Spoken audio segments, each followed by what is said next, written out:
All right, well, let's call this meeting to order. Let's get going on the agenda here. Okay. What meeting is this and what's the date? Date? Who's here? Yeah. Today is the 26th of April, 2019. We have Tito, and I'm sorry, your name again? Erin Hutchison. Erin, okay. And you are the intern from Whitman, correct? Correct. I'm sorry, your first name again? I am Carrie. Carrie. Mm-hmm. Okay. All right, and of course our illustrious College Place staff, including John, who will keep us in line. Okay.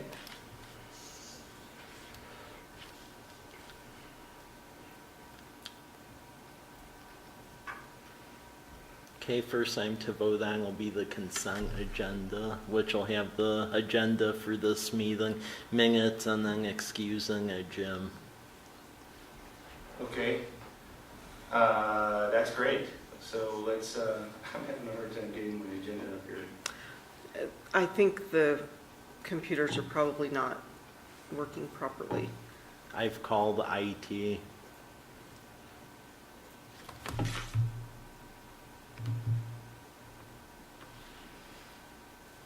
Okay, so we're approving the agenda. Has everybody had a chance to see the minutes from last time? Yep. Is there a motion? So moved. Okay. Do we have a second?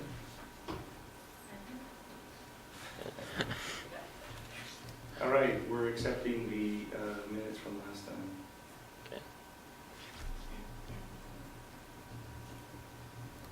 Okay.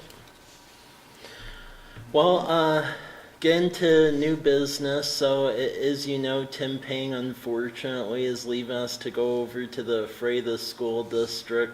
So luckily, Erin put in to be on this board a while back, and with that opening, luckily, she offered to fill a position vacated by Tim. So maybe if you want to introduce yourself to everyone and just say your interest in this board and so forth. Yeah, I'm Erin Hutchison. I've grown up in College Place. I moved away to go to school, but then we found our way back here. I've been raising my family. We spent a lot of time in the parks, and I've just seen a lot of exciting things going on in College Place, and I'm excited to just be a part of this board and learn more about what's going on. How old are your kids? They are 4, 6, 8, 10, and 12. Oh my goodness, you have your hands full.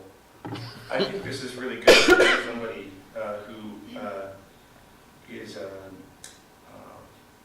family female on this board. That's going to be very helpful in getting good perspectives. Welcome. Yeah, thank you.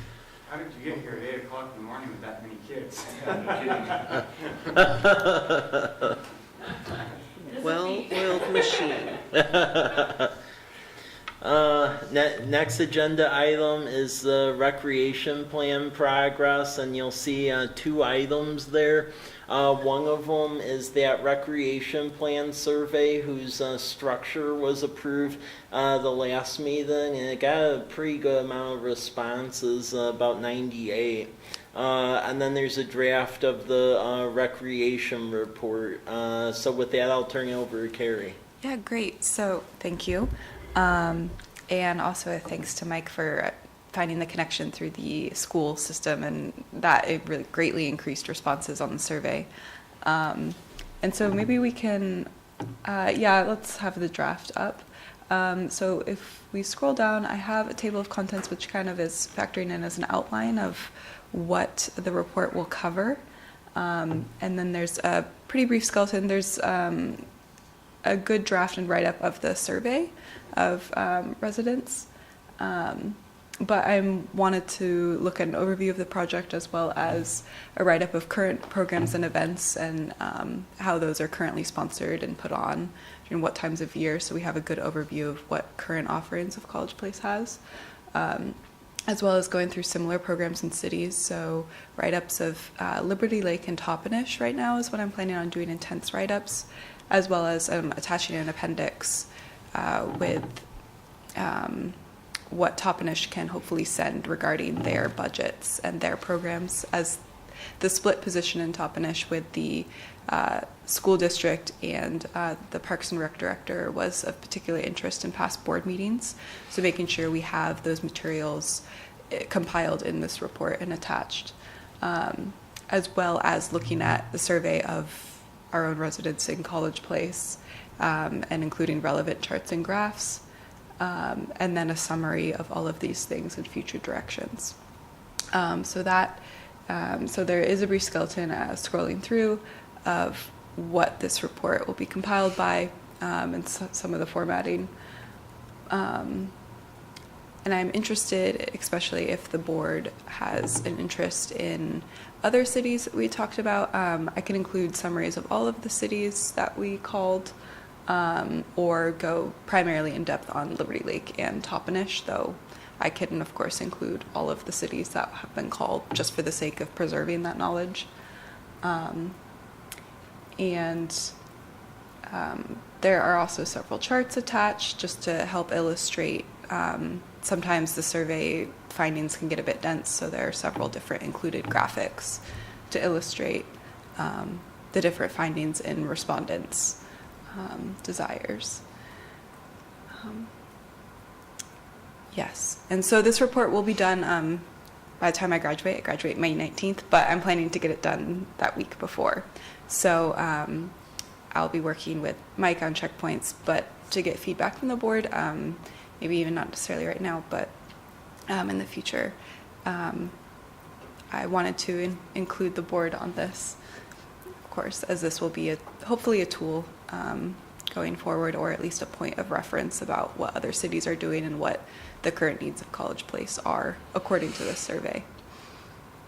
So from your personal experience and your observations, how do you think we compare versus the other cities similar size in terms of what we currently have and what they offer? Particularly looking at cities with established recreation programs, there were some that do not. So I say in that regard, we're doing great in terms of having activities. However, the activities the City of College Place is putting on are in large partnerships, which are a bit with outside organizations, which are a bit volatile in terms of funding or on a year-to-year basis. And that's also most likely because some of them are in their first couple years of fruition. However, some of the cities, such as Toppenish, have more grounded, more formed programs where there's also a specific point person. So I think the City of College Place has a good foundation and good ideas about what residents like to come to and forming a sense of community, but making sure those events can continue to happen. What College Place seems to lack is that point person. And sources of funding that they can have to make sure some events go on without even necessarily depending too much on partnerships to make these events happen. Yeah. And I highly suggest the board take a look at the survey results, because they're very interesting. It definitely shows we're on the right track with all the events and the rec programs, but then there's a lot of mention of just stuff that'd be good to see in the future, as well as like timing of when activities would be offered, and it's very enlightening, so take a look at that. Are the comments attached? Yeah. In there as well? Yes. Yep. Yeah, a lot Yep. of great comments. Do we have a demographic breakdown of attendance to the events? So do we know? Yeah, we don't have a demographic breakdown. The previous community events, we were just doing like ballpark numbers, counting folks at intervals. At the farm market this year, I do plan on doing some spot surveys where I'm going to find out where people are coming from. So just asking people to put a dot on the map from where they're from, so that we can get an idea of what kind of draw the farm market is bringing. So. Yep. That's think it'd be helpful to add that layer of research in the future so we know how we're connecting to those audiences and who we're reaching and who we're not, to figure out how effective these programs are being. Right. And in the survey, there were some suggestions about, say, for elderly populations, adding more events for that versus maybe there's a lot of family-friendly offerings. So, yeah, in the survey as you go through, you'll see there's a demographic breakdown for the survey, Yeah. but not necessarily reflected in specific events. So, yeah, to your point, that could be valuable in determining what events are particularly popular for families versus other populations.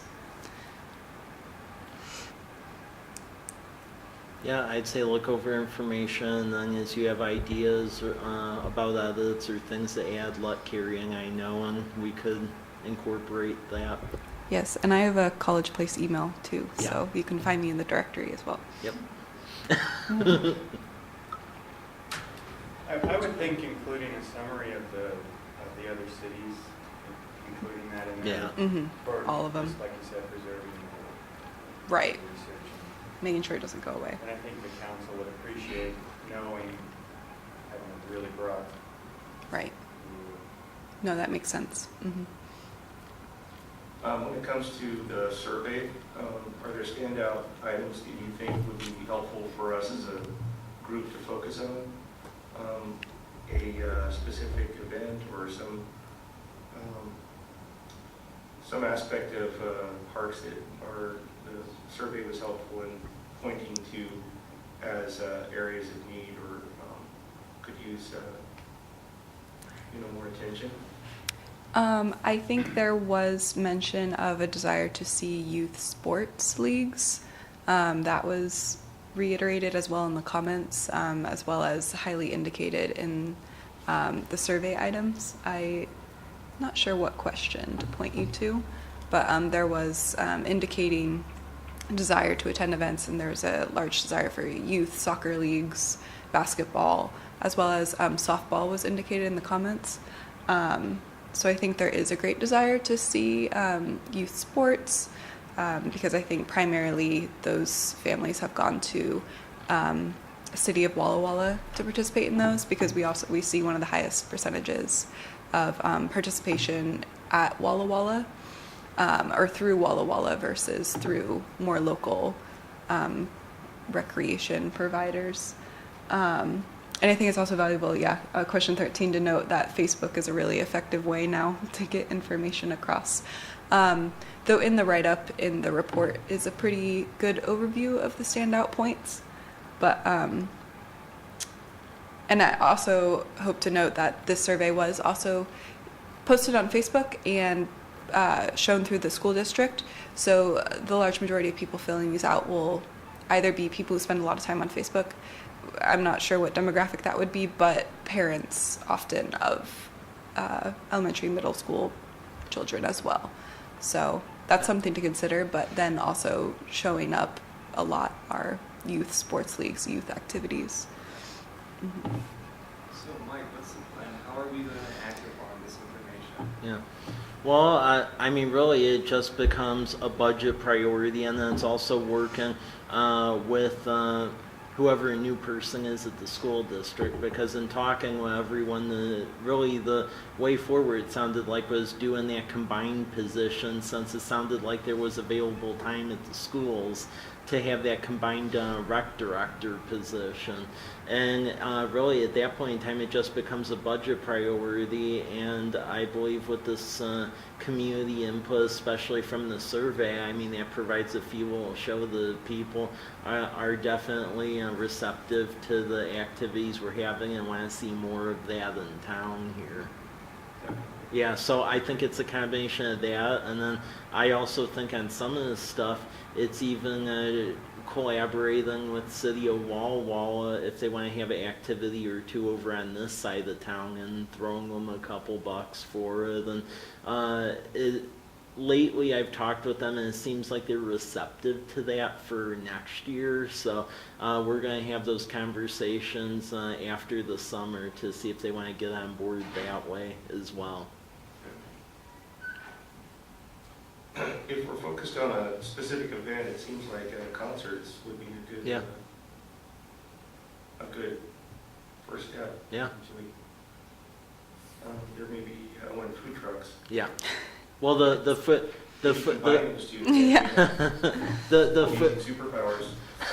the food truck event. We are talking with the people that run the food truck night over by the airport district, because there is interest of them having a duplicate one over here once or twice this summer. So we are having conversations about that. Would that be at Lions Park? Yeah. Probably. Yeah, that's the only place that has enough parking for that. That, and it sounds like Dennis Lepiani may actually let us use his field, so, yeah, I know. Great. Okay, are we ready to move forward then to John? Yep. Thank you. Yeah, thank you. So, there's been, I think Mike's had some conversations with Jim about the idea of having, creating some standards for our play equipment. And I've had discussions with Paul Hartwig, our Public Works Director, and we're trying to figure out a way to go forward on that. It's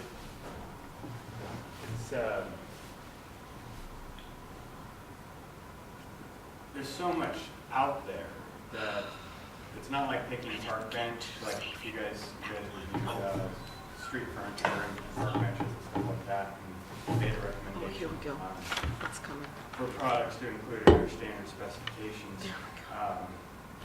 But when it comes to play equipment, it's more about the quality of the equipment than, and maybe the quantity based on the size of the park or the draw that the park has. I took some pictures of just the existing equipment that we have. So this is, it's all commercial grade equipment. This is Davis Elementary. It's got multiple, aspects to it, and then there's a swing set. This is on the west end of the school, and I think it's for the kindergartner classes. It's kind of isolated from the larger equipment. I didn't get a chance to snap the other side of the playground, but I did pull up, I think this is probably the swing set.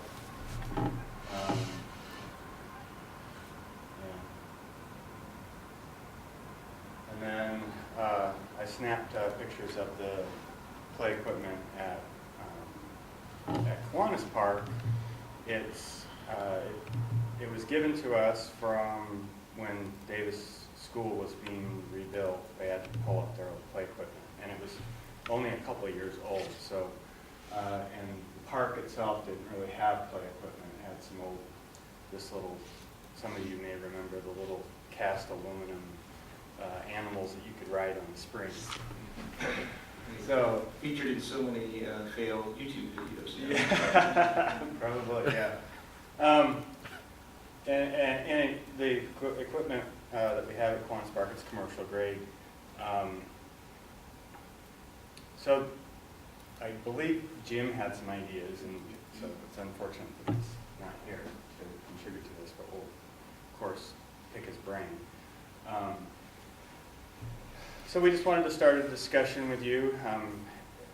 With the desire to be to try to come up with some language that if a park is being created by a developer, let's say, that we have something that we can put in writing to them that says, look, this is the grade of equipment that we expect that you install, and these are the elements of that play equipment. We want,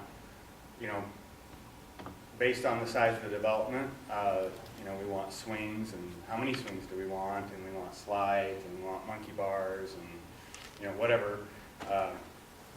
That's kind of the direction I think we need to head in, and Mike go ahead and chime in. Yeah. If Well, I mean, we brought this back up because, as you recall, last meeting when we set forth the suggested equipment to Hayden Homes, there's discussion really moving forward. We should have some sort of standard in the development statutes as development moves forward. So that's really why we're having this conversation now, because I would say this year is Homestead's finishing up. There's smaller developments finishing up, but this year I would say is the calm before the storm, because we are going to have that bigger development going on across the street from the high school. So I think it would behoove us to get all of this set up prior to all of that breaking ground. And we have time, because I don't believe they're going to get to phase 1 on that until next year, because they're waiting for us to put the wastewater sewer in over there.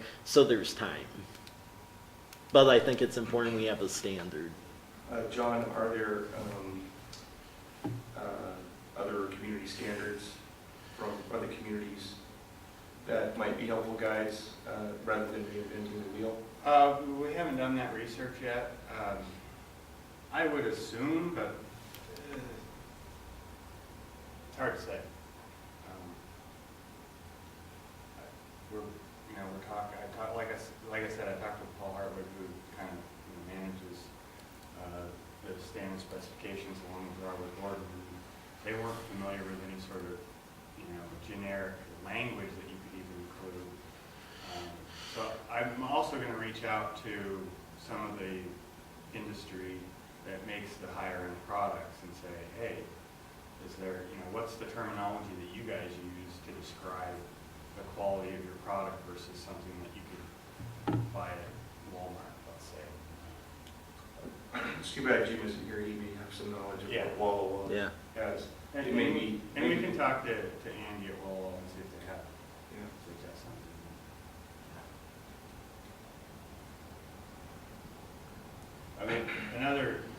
What I'm also interested, there must be a baseline of the type of equipment that we want in our parks. And so feedback from Arbor would be good regarding that. And I'm thinking, quantity, like the type of equipment, the elements of the equipment we want to have. If I recall correctly, Jim mentioned that we should propose on 2 brands on our last meeting, and the brands that we're currently using, like a Kiwanis, to be used for the new parks, similar equipment, similar brands for conformity, but maintenance and use. So building something, like some terminology in the verbiage of the agreement, or builders to know that we want conformity across the board, all parks. So giving them options of using, rated equipment that the city has approved and used for that quality grade. I don't recall the whole conversation, but I think Jim did mention something about that last time. Yeah, because I talked to him last week and he said that he was going to go more into that. So hopefully when he's back at the next meeting, we could discuss that further, because he has a lot more knowledge in that department than I do. So. Yeah, I think that's an idea. Directing the private sector to purchase X brand sometimes can be challenging.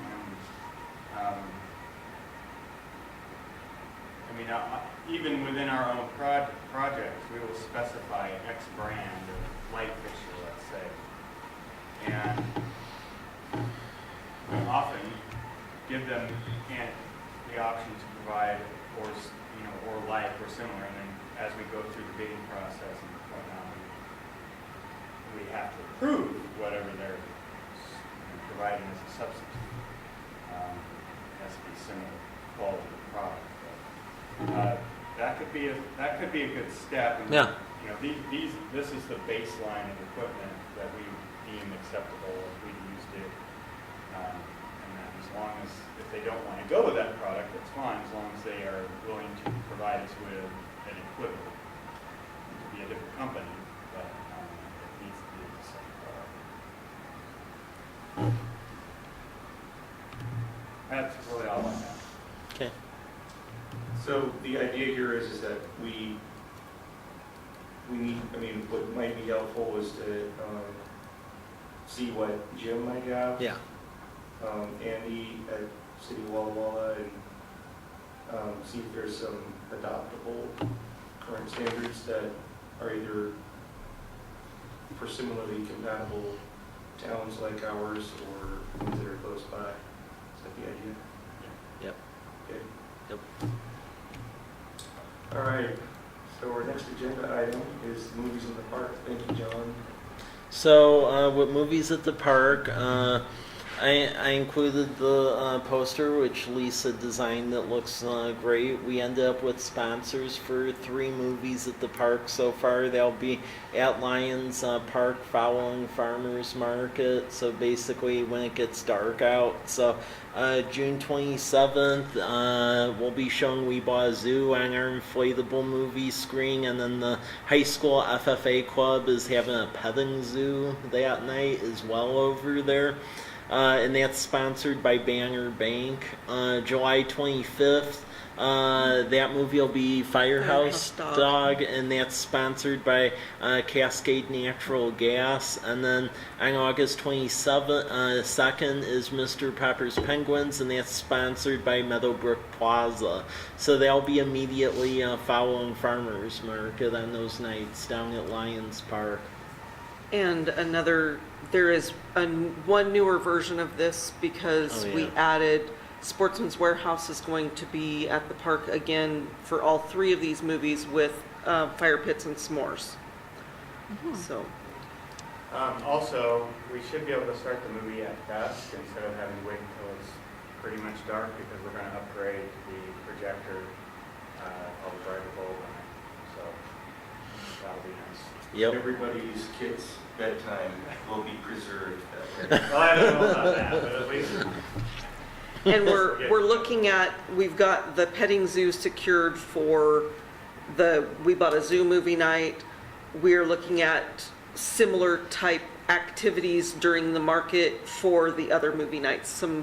We had our farm market vendors meeting last night, and some suggestions were made that I'll be looking into for activities for drawing more people in on those days.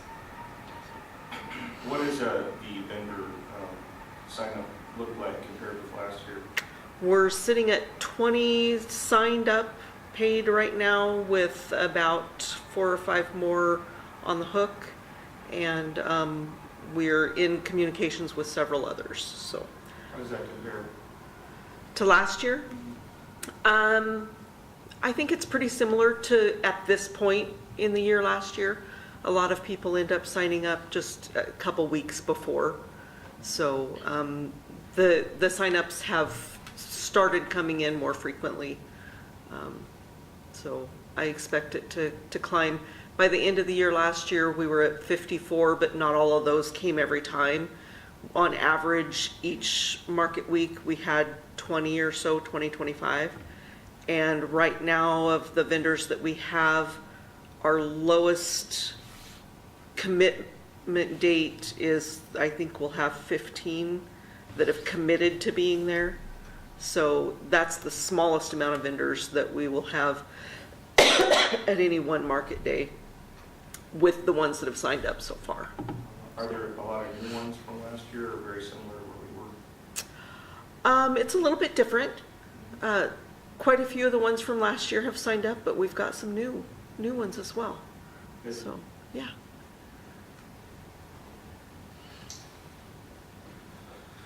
Very good.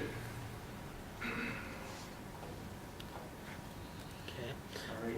No, yeah, if no one has any questions about that, the next item is scheduling Arbor Day. So since we are Tree City, we do have a local Arbor Day tree planting event, typically in the fall over at Kiwanis Park, and we usually try to do it on one of the council dates. So if they would like, the council members could show up as well. So I would just like to schedule that, so that way I can reach out to whoever follows Tim and coordinate. because we get the school kids involved too in planting trees. So I'm just curious how everyone in this group would October 8th work?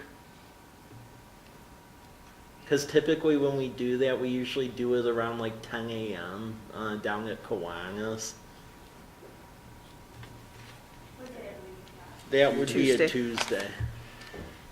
And it usually takes like 20 minutes. It doesn't go that long. Could you send an invite? Yeah, oh yeah, definitely, definitely. It's good for me. So far for me as well. Okay. Okay, well then we can aim for that October 8th date. Okay. Okay, and the final item, the park signage standard, John? Yeah, so, can you pull up either the drawing or the image, it doesn't matter, but Kiwanis Park, this is the new signage that we did in that park. That sign cost about $5,000, I think is what we ended up. Most of it was actually the wood and the metal lettering, but it's a very durable product. Those are cedar planks. They're about 2 inches thick. And then, of course, basalt columns. They're set in they're cast in a foundation, concrete foundation, rebar in it. And I think people seem to like it, and I think as we move forward with the renovation of Lions Park, that we establish this as our standard. You'll notice in Walla Walla they have pretty standardized signage for their parks, and we'd just like to have something in place. I'm not sure if we would have it in place in time to require that of Hayden Homes to put in a sign like this out of their park, but The Stone Creek development. Stone Creek development, certainly. So we do have, the design for the foundation and also for the planks and so forth. So it's pretty much done. I'll probably have somebody draw up the details of how it's constructed, just so we have all that in place. So we're looking for, I guess, a recommendation to include this as a standard. So that if you kind of move that to the left. Oh, I'm so sorry. I forgot that I blew it up. Yeah. So there's the engineering for when we installed that in Kiwanis Park. So my thought for the Lions Park would be Lions Park and a place to get wet if we do the splash pads. I like that. It's good. I think adopting standard really helps. This is, from a graphic standpoint, the adoption of graphic standards. This is essentially a graphic or architectural standard that ties together a community, or in the case of graphic standards, ties together a corporate identity or whatever. It's very powerful and important if we're trying to present ourselves to members of the community. This is a key way to help create a sense of continuity. So I applaud this. It looks great. And I'm sure there's maybe other discussion. Otherwise, you can entertain a motion. Now, the price of the sign is $5,000, you said? Well, that's what it costs for this project. All right. So would it be burdensome on developers to require them to do this in terms of the overall cost of putting together a park? I don't think it would be, and keep in mind, it'd probably be a lot less, because whenever we do any projects, we end up having to pay prevailing wage, which tax on about 30%, so it'd probably be much less when they buy it themselves, so. There may be a couple of different treatments that you would want to do. That would be more, sort of the same design, but maybe scale back and maybe one that's more elaborate. But I would think this is a really good starting point. You know, from materials to the typeface, specify. And maybe even a vendor who knows what the standard is and is prepared to, you know, reproduce another one. I don't know. Yeah, for Kiwanis Park, we actually use the same typeface as the Kiwanis Club and the same color. That blue is their color. Well, now it's ours. Yeah. The green is just, I think it was John Deere. Green. So, Make sure it gets written into the proposal. Yeah. well, I think each park could have a different color. And I don't, you know, I think Lions Park. I don't know why, but maybe a yellow is coming to mind. But that might not be a good color with the cedar plant. Yeah. You know. There are some contrast issues there, but we should choose a standard that strengthens our presentation immensely. Exactly. So would you be inclined to have a color, the standardized color? I would say standardize the colors. Okay. I mean, if you take any lessons from corporate America, color is really important, and having some standards. It may be that the standard is that you have different colors that represent different things. I don't know. We actually already do have a color palette that was adopted as part of our branding process when we did the whole logo seal project. So. And I think this fits with Yeah. what we've done here. So. Yep. I think it's good. So we're looking for a motion? Yep. Yep. I'll make the motion if you guys are okay. Sure. Yeah, I'll make the motion to include standardized signage across all new parks with typeface and colors that are consistent with the branding of the City of College Place. Is that what you're looking for, John? Yeah, that's great. Yep. Have a second? Okay. Looks like we've got Yeah. it. Okay. Thank you. Okay. Thank you. Well, that was the items I had for today.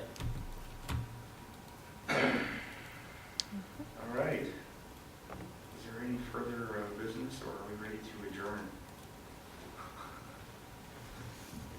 Yeah. I think we're ready. You know, Jim's got big shoes to fill. He really does. He's glad he's back.